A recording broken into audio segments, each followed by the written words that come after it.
Halo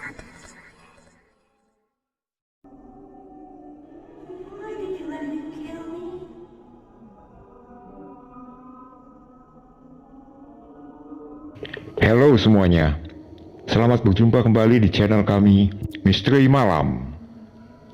Sampailah kita pada bagian ketiga dari cerita Kontrakan Angker yang ditulis oleh Mbah Ngesot. Masih antusias menyimak ceritanya kan? Untuk cerita seru lainnya, teman-teman bisa juga mengunjungi channel Mbah Ngesot di YouTube ini. Nah, tanpa berlama-lama, inilah Kontrakan Angker bagian ketiga. Hantu di ruang bawah tanah.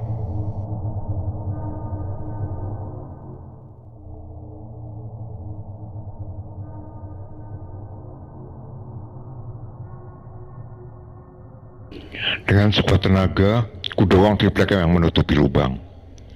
Sayangnya, tenagaku tidak cukup kuat untuk membuka triplek itu.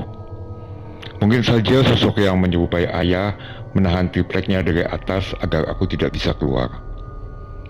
Tidak ada jalan lain, aku harus turun ke bawah. Siapa tahu di bawah sana ada jalan keluar. Dengan sangat hati-hati, ku turuni satu persatu anak tangga. Lubang ini sangat gelap. Kakiku harus meraba-raba anak tangga agar tidak jatuh. Aku melihat sebuah cahaya. Tidak salah lagi, aku pasti hampir tiba di ruang bawah tanah. Dengan susah payah, akhirnya aku berhasil menuruni tangga itu. Sekarang aku berada di sebuah ruangan yang lebih layak disebut gudang. Ruangan ini cukup luas, banyak tumpukan kardus bekas di mana-mana. Dengan penuh waspada, aku mulai menelusuri ruangan ini. Apakah ayah tahu kalau ada ruang bawah tanah di rumah ini? Di sudut ruangan, kulihat seorang lelaki berdiri membelakangiku. Karena penasaran, perlahan aku mendekatinya. Dia mengenakan jaket hitam, topi, dan celana panjang berwarna hitam.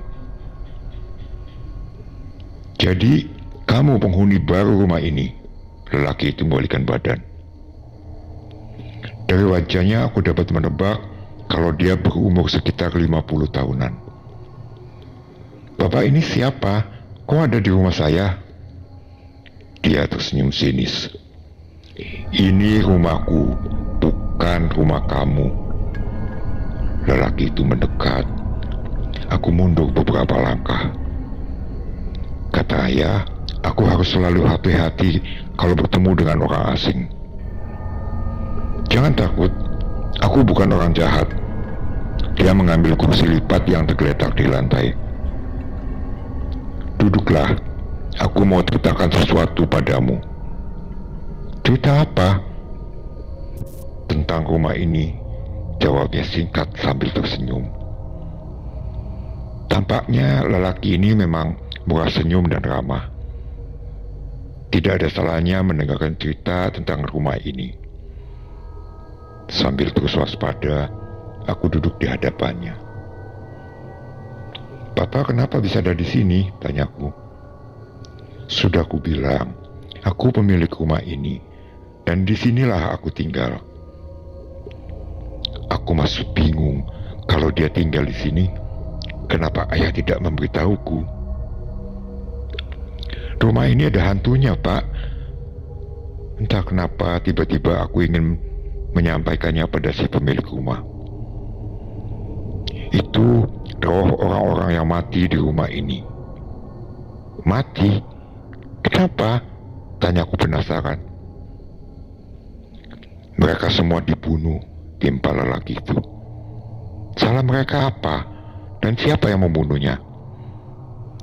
Aku sendiri yang membunuh mereka, karena aku tidak suka pada tingkah mereka. Mendengar penjelasannya, aku langsung berdiri dan hendak menjauh dari lelaki misterius itu.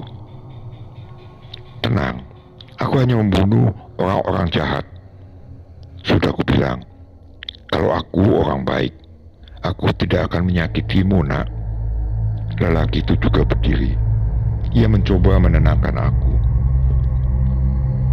Aku harus naik lagi, mungkin ayah sudah pulang, kataku lalu berjalan ke arah tangga. Ayahmu belum pulang, katanya. Dari mana bapak tahu? Tanyaku sambil menoleh ke arahnya. Ayahmu yang memberitahuku. Lelaki itu naik ke atas kursi. Aku tidak tahu apa yang akan dilakukannya. Bapak mau apa? Tanyaku. Sebuah tali jatuh dari atas kepalanya. Dia mengalungkan tali tersebut ke lehernya. Pak, jangan pak, teriakku. Aku menjerit melihat lelaki itu tiba-tiba gantung diri di hadapanku.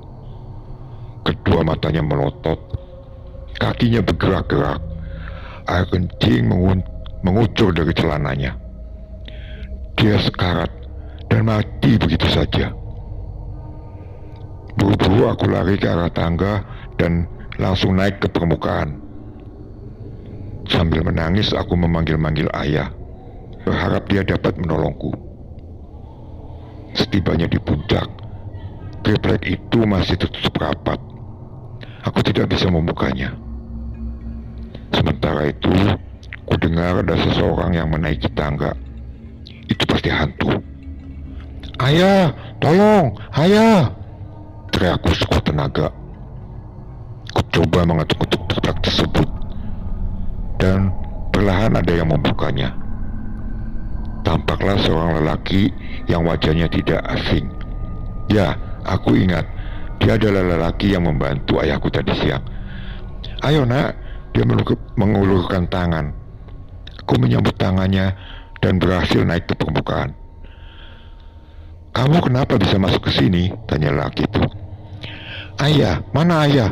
Aku tidak menjawab pertanyaan lelaki tersebut dan malah menanyakan ayah. Ayah kamu kemana emangnya?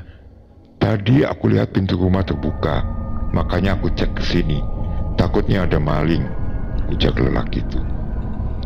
Rumah ini ada hantunya, aku takut, kataku.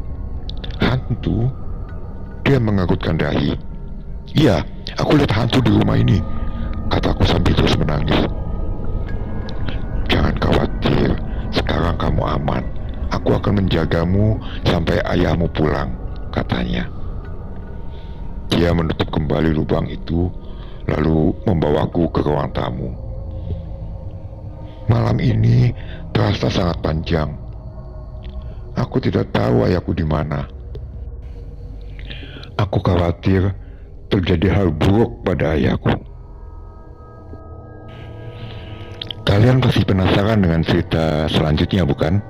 Nah, untuk itu jangan lupa like dan subscribe channel ini agar kalian tidak ketinggalan untuk cerita-cerita selanjutnya.